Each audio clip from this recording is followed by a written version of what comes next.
Hello everyone, welcome to your study. যেরকম আমি তোমাদেরকে বলেছিলাম যে তোমার আপকামিং এসএসসি জিডির জন্য এই চ্যানেলে your study WB all exam প্রত্যেক দিন আমি তোমাদের জন্য টপিক ওয়াইজ রিজনিং এর ক্লাস আনবো এবং সেই মতন আজকে নিয়ে চলে এসেছি ডাইসের ক্লাস। এমন একটা চ্যাপ্টার রিজনিং এর, যে চ্যাপ্টারটার থেকে কিন্তু পরীক্ষাতে তুমি প্রশ্ন দেখবেই। খুব কম দিনের পরীক্ষার জন্য বাকি আছে, ভালো করে প্রিপারেশন করে নাও। যে সমস্ত ছোটখাটো ফাঁক ফোকরগুলো বাকি আছে সেগুলোকে ফিল আপ করে নাও, এবং সেই ফিল আপ করানোর জন্যই কিন্তু আজকে আমাদের এই ক্লাস ডাইস থেকে। এবং এতটুকুনি গ্যারেন্টি আমার থাকছে যে এই ক্লাসটা করলে তোমার যতটুকুনি গ্যাপ আছে, যতটুকুনি গর্ত আছে, সেই গর্তগুলো ফিল আপ তো হবেই। পরীক্ষাতে গিয়ে খুব সহজে, খুব তাড়াতাড়ি তুমি সঠিক উত্তরটা করে চলে আসতে পারবে। চলো তাহলে বেশি কথা না বাড়িয়ে শুরু করে দিচ্ছি আজকের এই ক্লাস। তার আগে আরো একবার তোমাদের প্রত্যেককে ওয়েলকাম ইউর স্টাডিতে। আমি কৌস্তভ। দেখো আমাদের প্রথম প্রশ্ন, প্রত্যেকটা প্রশ্ন দেখো, দেখতে পাচ্ছ প্রিভিয়াস ইয়ারে আসা প্রশ্ন। প্রতিটা প্রশ্ন প্রিভিয়াস ইয়ারের প্রশ্ন। কোথায় এসেছিল? এসএসসি সিপিও তে এসেছিল। ডাইস দিয়ে দিয়েছে, দুটো ডাইসের ছবি দিয়ে দিয়েছে। ফার্স্টে বলেছে 5-এর উল্টো দিকে কে থাকবে। বলেছে 5-এর উল্টো দিকে কে থাকবে। এই ধরনের জিনিসপত্রগুলো করার আমাদের প্রসেসটা কি, আমাদের নিয়মটা কি, সবার আগে একটু শিখে নাও ট্রিক্সটা। এরপর থেকে তোমরাও দেখবে আর উত্তর ঝড়ের গতিতে করে দেবে। দেখো যখনই এরকম ডাইস দেবে, যখনই এরকম ডাইস দেবে এবং দেখবে এখানে কি আছে 1 2 4, এখানে কি আছে 5 4 2। দেখো দুটো ডাইসের মধ্যে 2 আর 4, এখানেও দেখো 2 আর 4 কি কমন। তাহলে কি দেখলে? দুটো ছবি দিয়েছে, এই দুটো ছবিতে 2 4 এখানেও আছে, 2 4 এখানেও আছে, অর্থাৎ দুটো সাইড কমন। তখন যে সাইডটা আনকমন থাকছে, অর্থাৎ এদিকে 5 আনকমন এবং এদিকে 1 আনকমন, সেই আনকমন সাইড দুটো কি হয়ে যাবে? একে অন্যের অপোজিট হয়ে যাবে, অর্থাৎ 5-এর অপোজিটে থাকবে অপশন বি 1। তাহলে ছবিটা দেখবে আর উত্তর তুমি দাগাবে, এতটাই স্পিডে কিন্তু তুমি পরীক্ষা থেকে করতে পারবে। কি পারবে না? নেক্সট প্রশ্ন চলে যাচ্ছি, দেখো নিজেরাই করতে পারছো। একটু টাইপটা আমাদের অন্য। বলেছে 6-এর উল্টো দিকে কে থাকবে। আগের টাইপটাতে আমরা কি শিখেছিলাম? টাইপ ওয়াইজ আমরা শিখছি, টাইপ ওয়াইজ। এই টাইপ টেলে এবার তুমি করে দিয়ে চলে আসতে পারবে যে দুটো সাইড কমন, তাহলে যে দুটো আনকমন সেটা হচ্ছে আমার উত্তর। নেক্সট কি? নেক্সট দেখো বলেছে 6-এর উল্টো দিকে কে থাকবে। এখানে দেখো আমি দেখতে পাচ্ছি আমার দুটো ছবিতে একটা সাইড কমন। কে কমন? 3 কমন। আর দুটো সাইড কমন না, একটা সাইড কমন। কে কমন? 3 কমন। তাহলে কাজ হচ্ছে আমার যে সাইডটা কমন সেই সাইডটাকে ফিক্স করে দেয়, অর্থাৎ 3 কমন। 3কে আমি এখানেও 3কে আমি ফিক্স করে দিয়েছি, এখানেও 3কে আমি ফিক্স করে দিয়েছি। ঠিক আছে, বোঝা গেছে? ওকে, ভেরি গুড।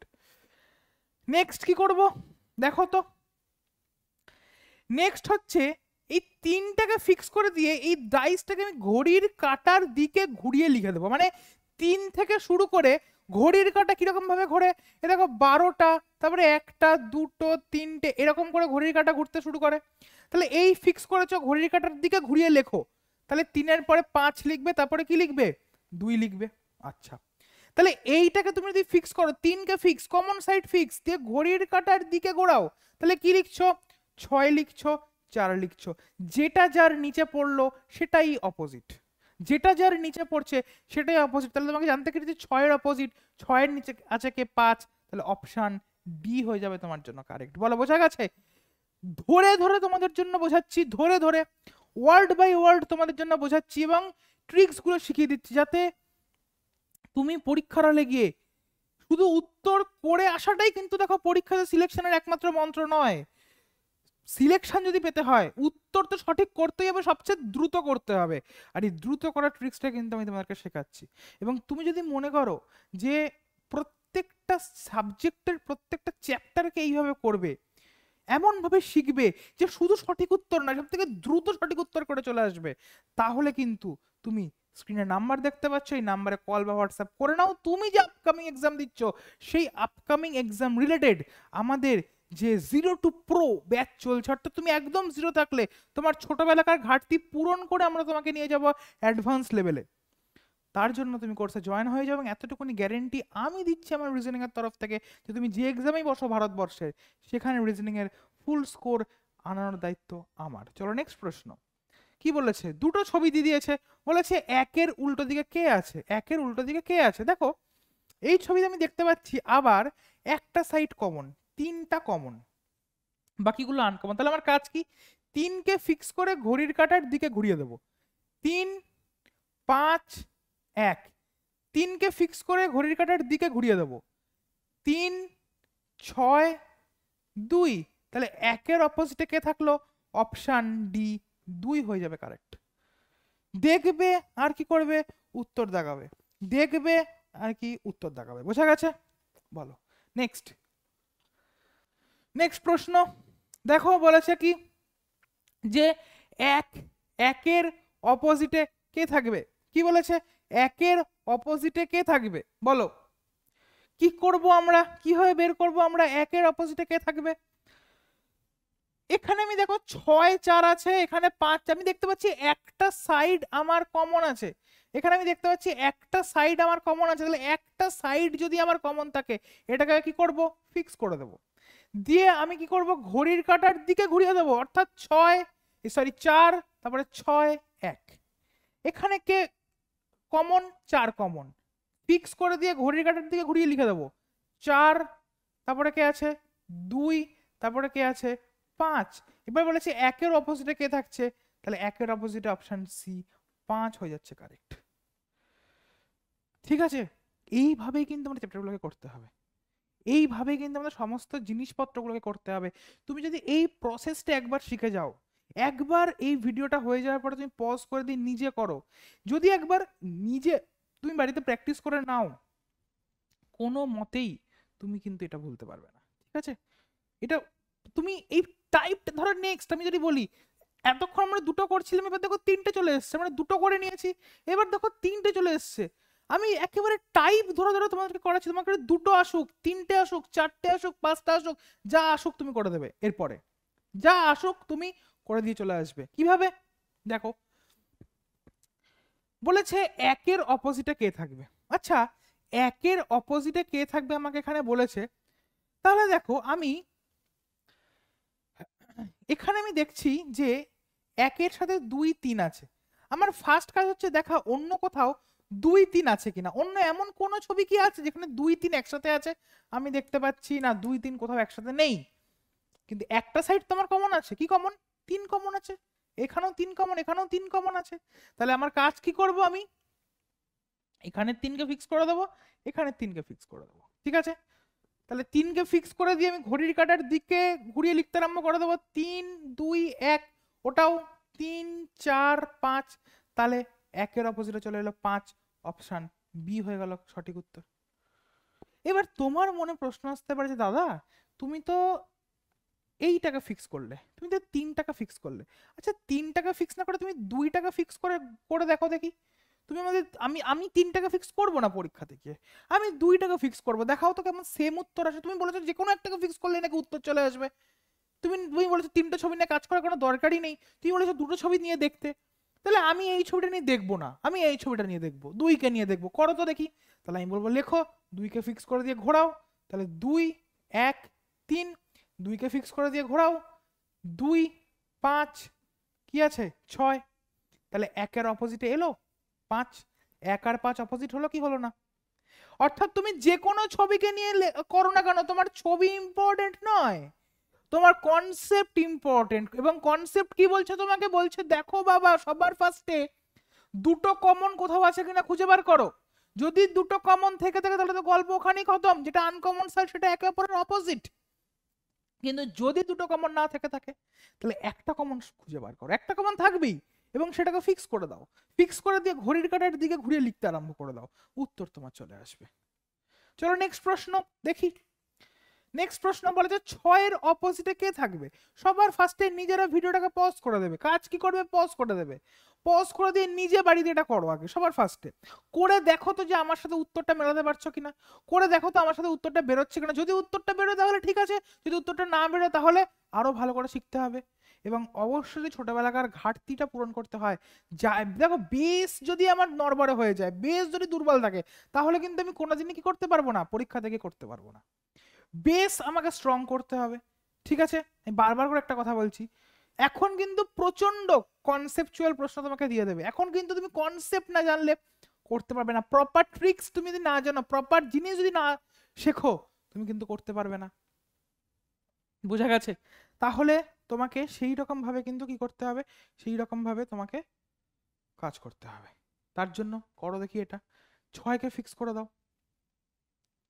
বলেছে 6-এর অপোজিটে কে আছে। আচ্ছা, তাহলে আমি দেখবো যে দেখো তো এইখানে 6 আছে, তো 6-এর সাথে 4 আর 5 আছে। আমার ফার্স্ট কথা হচ্ছে দেখা অন্য আর কোনো ছবিতে 4 আর 5 আছে কিনা। আমি দেখতে পাচ্ছি হ্যাঁ এই তো 4 আর 5 এখানেও আছে। আমি দেখতে পেয়ে গেছি যে 4 আর 5 ওখানেও আছে। তাহলে 6-এর অপোজিটে কে থাকবে?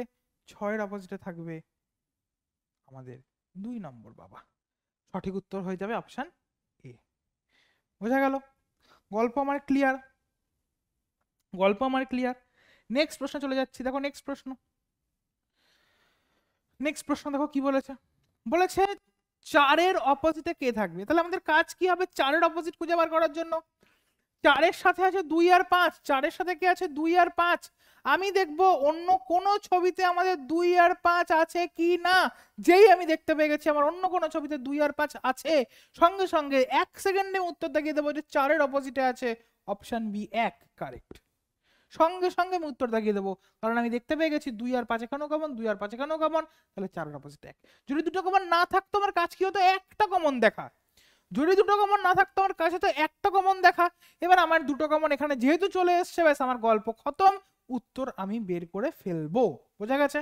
চলো নেক্সট প্রশ্ন দেখো কি বলেছে। বলেছে 1-এর অপোজিটে কে আছে। দেখো তো 1-এর অপোজিটে এখানে আমি দেখতে পাচ্ছি 1-এর সাথে 3 2 আছে, কোথাও 3 2 আছে নেই। 1-এর সাথে 6 পার আছে, কোথাও 6 পার আছে নেই। 1-এর সাথে 5 2 আছে, কোথাও আছে নেই। আচ্ছা, ভালো কথা, ভালো কথা। তাহলে আমরা এটা কিভাবে বার করব, কিভাবে বার করব? খুব ইম্পর্টেন্ট প্রশ্ন। দেখো কিভাবে বার করব, দেখো আমাকে জিজ্ঞেস করেছে যে 1-এর অপোজিটে কে আছে। 1-এর অপোজিটে কে আছে, ঠিক আছে। এখানে দুটো ঘর, আমি যদি ঘর করে বলি তাহলে মোট হচ্ছে এই 3 দিক, এই 3 দিক। এখানে 1 অপোজিটে কে আছে, ঠিক আছে। আচ্ছা, আমি এখানে দেখো দেখতে পাচ্ছি 1 আর 5 আছে, এখানেও আমি দেখতে পাচ্ছি 1 আর 5 আছে। তাহলে আমি তোমাদেরকে বলেছিলাম যদি দুটো দিক কমন হয়ে যায়, তাহলে যে দুটো দিক আনকমন সেই দুটো দিক একে অপরের অপোজিট, মানে 6-এর অপোজিটে থাকবে 2। বোঝা আমার কমপ্লিট, ঠিক আছে। আবার দেখো ভালো করে দেখো এই দুটো ছবিতে, দেখো এই দুটো ছবিতে দেখো তো একটু ভালো করে, ভালো করে দেখো এখানেও 1 আর 2 আছে, এখানেও 1 আর 2 আছে। তাহলে আনকমন দিক কোনটা? 5 আর 3। তাহলে 5-এর অপোজিটে হয়ে যাবে কে? 3। 5-এর অপোজিটে হয়ে যাবে কে? 3। তাহলে বাকি থাকে আর কে? 5টা তল তুমি পেয়ে গেছি, বাকি তো থাকছে আমার একটাই তল 4। তাহলে 1-এর অপোজিটে হবে 4 বলো। বোঝা গেল কি বোঝা গেল না? প্রচন্ড কনসেপচুয়াল। কি বলেছিলাম, কনসেপ্ট কাজে লাগিয়ে তোমাকে করতে হবে। ডিরেক্ট তুমি বার করতে এখানে পারছো না, ডিরেক্ট এখানে কিন্তু বেরোবে না। এখানে কিভাবে বেরোবে, আগে 6 2 বের করে নিলাম, তারপরে 5 3 বের করে নিলাম, তারপরে আমি 1 4 কিন্তু বের করতে পারলাম। বলো বোঝা গেছে? আশা করছি আমার গল্প ক্লিয়ার। চলো নেক্সট প্রশ্ন দেখে নিই আমরা। নেক্সট প্রশ্ন বলেছে এস এর অপোজিটে কে থাকবে, এস এর অপোজিটে কে থাকবে। আচ্ছা এস, তাহলে আমি দেখি তো এস এর সাথে এ ডি আছে, এ ডি, এ ডি আছে। আচ্ছা এখানে ই এফ ডি আছে, এখানে জি এফ এস আছে। তাহলে আমি এখানেও ডি কমন দেখছি, এখানেও ডি কমন দেখছি, এখানেও ডি কমন দেখছি। ডিটাকে ফিক্স করে দেবো, ফিক্স করে দিয়ে ঘুরিয়ে আমি লিখবো ডি এস এ। এখানে ডি ফিক্স করে দিয়ে ঘুরিয়ে লিখবো ডি ই এফ। তাহলে এস এর অপোজিটে কে থাকছে? ই থাকছে। অপশন সি হয়ে যাচ্ছে কারেক্ট। কনসেপ্টটা তুমি কাজে লাগাবে, উত্তর তুমি বের করবে, 2 সেকেন্ডে তোমার অ্যান্সার বেরিয়ে যাবে। 2 সেকেন্ডও তোমার কাছে মনে হবে যে অনেক বেশি সময়। এরকম ভাবে প্রশ্নটা দেখবো আর উত্তর আমি দাগাবো সি। আমার এতটাই ভালো করে কনসেপ্ট ক্লিয়ার থাকবে এবং এতটাই ভালো করে আমার প্র্যাকটিস থাকবে। বুঝা গেছে? চলো নেক্সট প্রশ্ন আমরা চলে যাচ্ছি। দেখো নেক্সট প্রশ্ন কি আছে। নেক্সট প্রশ্ন আমাদেরকে বলেছে 6 4 3, 4 2 3 আর 1 6 4, এইগুলো আমাদের দিয়েছে। বলেছে 6-এর অপোজিটে কে আছে বাবা বলো তো, 6-এর অপোজিটে কে আছে বলো তো। তাহলে আমি দেখতে পাচ্ছি, দেখো আবার ভালো করে দেখো, ভালো করে দেখো তো, এখানে 6 সাথে 4 3 আছে, এখানেও 4 3 আছে। তাহলে দুটো সাইড যেই কমন তুমি পেয়ে যাবে, দুটো সাইড যেই তুমি কমন পেয়ে যাবে, সঙ্গে সঙ্গে কি হবে, 6-এর অপোজিটে কে থাকবে, 6-এর অপোজিটে থাকবে 2। গল্প আমার খতম। কোথায় গেল 2, কোথায় গেল, গল্প আমার খতম। বুঝা গেছে? তাহলে ঠিক এই রকম ভাবে তোমাকে উত্তর বার করতে হবে। তুমি যদি এইরকম ভাবে উত্তর বার করতে পারো, দেখো তো তোমার সিলেকশন কে আটকায়। আর এখন কিন্তু আমাদের 8th পে কমিশন বসে যাচ্ছে, 8th pay commission. 8th pay commission বসে গেলে তোমার মিনিমাম স্যালারি কত দাঁড়াবে, 51,500 অলমোস্ট। গ্রস, গ্রস স্যালারির কথা বলছি আমি, ঠিক আছে? 51,000 প্লাস স্যালারি দাঁড়াবে ন্যূনতম, মানে গ্রুপ ডিতে চাকরি পেলে। তাহলে ভালো করে পড়াশোনাটা করো, ভালো করে পড়াশোনা যদি করো, তোমাকে তোমার স্বপ্নের জায়গা থেকে কেউ আটকাতে পারবে না, ঠিক আছে? চলো তাহলে আজকে এত অবধি থাকছে, নেক্সট ক্লাসে আমাদের সাথে দেখা হচ্ছে আরো কোনো একটা টপিক নিয়ে। এবং কি টপিক নিয়ে আসবে সেটা অবশ্যই তোমরা কমেন্ট বক্সে আমাকে জানাবে। কমেন্ট করে জানাও যে কোন টপিকটা তোমরা চাইছো, কোন টপিকটা তোমরা দুর্বল আছে, আমি আসবো নেক্সট ক্লাসে তোমাদের জন্য সেই টপিকটা নিয়ে। চলো ততক্ষণ অবধি টাটা, বাই বাই। খুব ভালো থেকো, সুস্থ থেকো, মন দিয়ে পড়াশোনা করো, প্রত্যেকটা সাবজেক্টকে সমান গুরুত্ব দিও। চ্যানেলে নতুন হলে অবশ্যই সাবস্ক্রাইব করে নিও। জয় হিন্দ।